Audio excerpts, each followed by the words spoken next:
एवं प्रियजनों DK special channel में आपका स्वागत। दोस्तों मैं हूं आपका चैती डीके जी। मेरे साथ है दोस्तों आरजेडी के धुरंधर जो हैं प्रदेश प्रवक्ता, जिनका नाम है शक्ति सिंह यादव जी से बात करते हैं कि सर, जो आप जानते होंगे सबसे पहले सर, कोरोना जो है लैब टेक्नीशियन कोविड-19 के बारे में जानते होंगे कि सीएम आवास में गया था और बात विचार करने के लिए उसको लाठी डंडा से बरसाया गया।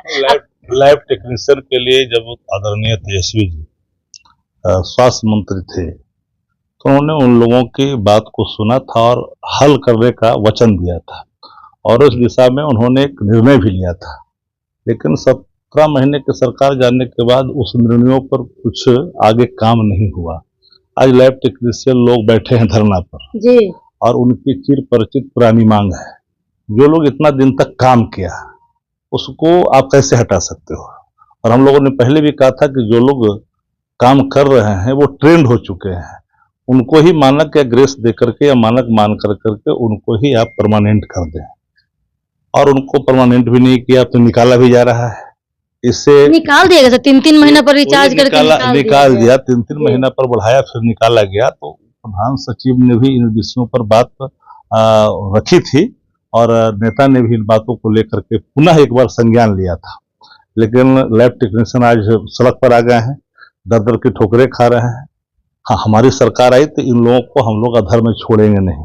आने वाले कल में जब सरकार बनेगी तो इतना जरूर भरोसा दिलाते हैं आपके माध्यम से कि लैब टेक्नीशियन जो ट्रेंड होकर जिन लोगों ने काम किया लैब में और अपना कोरोना के काल में खास करके जान अपने हथेली पर लेकर के काम किया, तो ऐसे परिस्थितियों में हम लोग उसको आने वाले कल में उस पर विचार भी करेंगे और चूंकि उनकी दक्षता का ख्याल करेंगे और वो पात्रता रखते हैं उस पद को धारण करने का, तो इन विषयों पर हमारी पूरी तरह से एकदम गंभीरता के साथ ये कह सकते हैं कि थोड़ा धैर्य रखें, क्योंकि ये सरकार नहीं करेगी।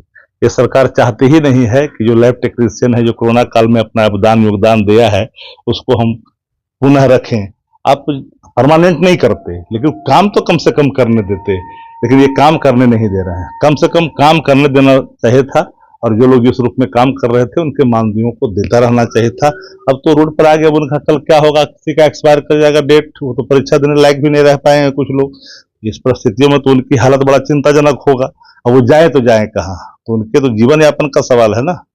सर, मात्र ये सर कुछ जो लैब टेक्नीशियन के साथ उनके साथ जो कोरोना काल में शहीद हो गए, लेकिन जो कुछ लोग जो बचे हैं 665 ही बचे हैं, मात्र 665। लेकिन ये इनको जो एडजस्ट नहीं करने दिया जा रहा है, कुछ इस तरीके से ही कर रहा है कि मतलब बेचारे रोड पर आ रहे हैं। तो हम चाहते हैं कि मानसून सत्र जो 22 से 26 तक चल रहा है, इसमें सर मुद्दा उठाया जाए। मुद्दा विपक्ष उठाएगा मानसून सत्र में, क्योंकि 4 दिन का सत्र है, 26 तक सत्र है, फिर सत्र समाप्त हो जाएगा। फिर उसके बाद में फिर पूर्णकालिक सत्र जब होगा जनवरी के माह से।